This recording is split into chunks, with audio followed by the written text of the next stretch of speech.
ಭೇಟಿ ಮಾಡಿದ್ರು ನಮ್ಗೆ ಯಾರೋ ಬೆಳಗಾವಿಯಲ್ಲಿ. ಸೊ ಅವ್ರಿಗೆ ಇದನ್ನೇ ಹೇಳಿದ್ವಿ.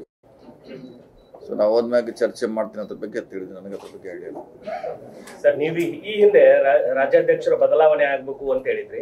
ನಿನ್ನೆ ಸಿದ್ದರಾಮಯ್ಯನವರು ಡೈಲಿಯಲ್ಲಿ ವರಿಷ್ಠರನ್ನ ಕೇಳಿ ನಿರ್ಧಾರ ಮಾಡ್ತೀನಿ, ಅದು ವರಿಷ್ಠರಿಗೆ ಬಿಟ್ಟಿದ್ದು ಅಂತ ಹೇಳುವ ಮೂಲಕ ಆ ವಿಷಯ ಏನಾದ್ರು ಸಿದ್ದರಾಮಯ್ಯನವ್ರ ಮುಂದೆ ಪ್ರಸ್ತಾಪ ಮಾಡಿದ್ದೀರಾ ಸರ್? ನಾವು ಅದನ್ನೇ ಹೇಳ್ತೀವಿ, ವರಿಷ್ಠರಿಗೆ ಬಿಟ್ಟ ವಿಚಾರ ಅವ್ರು ಹೇಳಿದ್ದನ್ನು ನಾವು ಮಾಡೋದು ಬಿಡೋದು ವರಿಷ್ಠರಿಗೆ ಬಿಟ್ಟಂತ ವಿಚಾರ ಅದು.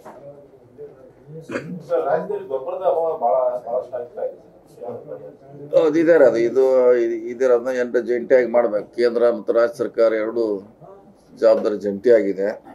ಯಾಕಂದ್ರೆ ಅದು ವರ್ಷ ಶಾರ್ಟೇಜ್ ಆಗ್ತಾ ಇದೆ. ಸೊ ಅದಕ್ಕೆ ಪರ್ಯಾಯವಾಗಿ ಚಿಂತನೆ ಮಾಡ್ಬೇಕು ಎರಡು ಸರ್ಕಾರ. ಸೊ ರೈತರಿಗೆ ತೊಂದರೆ ಆಗದಂಗೆ ನೋಡ್ಕೋಬೇಕು. ಎರಡು ಸರ್ಕಾರ ಜವಾಬ್ದಾರಿ ಇದೆ. ನಿನ್ನೆ ಗೋವಿಂದ ಕಾರಜೋಳ ಮತ್ತು ಕೆ ನಾರಾಯಣಸ್ವಾಮಿ ಸರ್ಕಾರಕ್ಕೆ ಒಳ ಮೀಸಲಾತಿ ಜಾರಿಗೆ ಆಗಸ್ಟ್ 11ನೇ ತಾರೀಕು ಡೆಡ್ಲೈನ್, ಅದು ಮಾಡದೇ ಇದ್ರೆ 16ನೇ ತಾರೀಕಿನಿಂದ ರಾಜ್ಯಾದ್ಯಂತ ಎಲ್ಲ ಅಸ್ಪೃಶ್ಯ ಸಮುದಾಯದವರು ಉಗ್ರ ಹೋರಾಟ ಮಾಡ್ತೀವಿ, ಕಾಂಗ್ರೆಸ್ನ ಸಚಿವರು ಯಾವುದೇ ಕಾರ್ಯಕ್ರಮದಲ್ಲಿ ಭಾಗವಹಿಸಲಾರ್ದಂಗೆ ತಡಿತೀವಿ ಅಂತ ಹೇಳಿ. ಅವರು ಅಧಿಕಾರನಾಗಿದ್ರಲ್ಲ, ಅವರೇ ಇದ್ರ, ಎಲ್ಲ ಪ್ರಮುಖ ಹುದ್ದೆಯಲ್ಲಿದ್ರು, ಪ್ರಭಾವಿ ಸಚಿವರು ಹಿಂದೇನೂ ಇದ್ರು, ಅದಕ್ಕಿಂತ ಹಿಂದೇನೂ ಸಚಿವರಾಗಿದ್ರು. ಮತ್ತು ಅವರು ಮಾಡದೇ ಇರೋಂಥದ್ದು ನಾವೀಗ ಮಾಡ್ತಾ ಇದ್ದೀವಿ. ಸೊ ಈಗಾಗಲೇ ಸರ್ವೆ ಕೂಡ ಕಾರ್ಯ ಮುಗಿದಿದ್ದಾರೆ. ಅದು ಆಲ್ರೆಡಿ ಮನೆಗೆ ಹೋಗಿ ಮಾಡಿದ್ದಾರೆ ಒಳ ಮೀಸಲಾತಿ. ಸೊ ಜಾರಿ ಮಾಡೋದೊಂದೇ ಬಾಕಿ ಇದೆ. ಸೊ ಹತ್ರ ಶ್ರೇಯಸ್ ತೋಲಿಕ್ಕೆ ಹಿಂಗೆ ಮಾಡ್ತಾರೆ. ಈಗ ಹಿಂಗಾರು ಆಗ್ತೈತಿ ಇನ್ನೊಂದು ಕೆಲವು ದಿನಗಳಲ್ಲಿ. ನಾವು ಒತ್ತಾಯ ಮಾಡಿದ್ವಿ ಮಾಡಿದ್ರೆ ಹೇಳ್ತಾರೆ.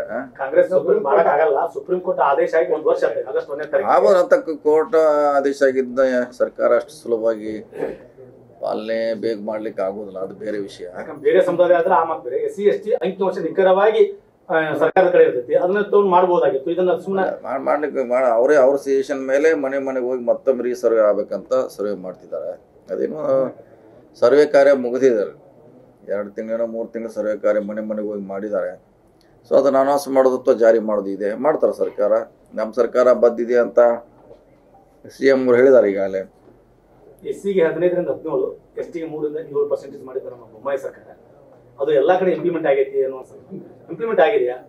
ಎಲ್ಲ ಇಲಾಖೆ ಆಗೈತೆ ಅಂದ್ರೆ ಆಗಿಲ್ಲ ಅಂತ ಸಾಬೀತು ಮಾಡಿದ್ರೆ ನಾ ಇವತ್ತೇ ಸಂಸತ್ ಸ್ಥಾನಕ್ಕೆ ರಾಜೀನಾಮೆ ಕೊಡ್ತೀನಿ.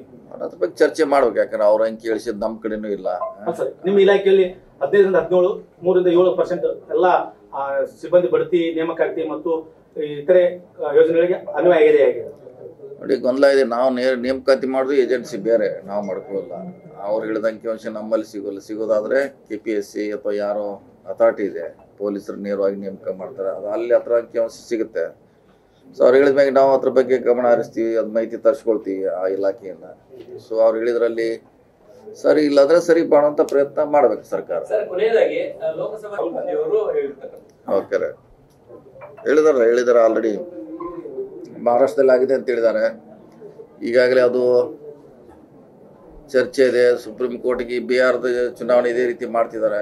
ಬಹಳಷ್ಟು ಒಟ್ಟು ಕಟ್ ಮಾಡಿದ್ದಾರೆ.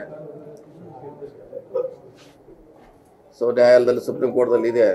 ಸೊ ಮಾಡಿದ್ದಾರೆ. ಮಹಾರಾಷ್ಟ್ರನೇ ಉದಾಹರಣೆ, ದೊಡ್ಡ ಉದಾಹರಣೆ.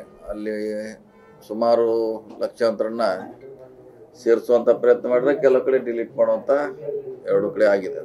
ಈ ಹೈಕಮಾಂಡ್ ಸಿದ್ದರಾಮಯ್ಯನವರನ್ನ ನ್ಯೂಸ್ ಫಸ್ಟ್ ನಿರ್ಭೀತಿಯಿಂದ ನಿಮ್ಮ ಪರವಾಗಿ.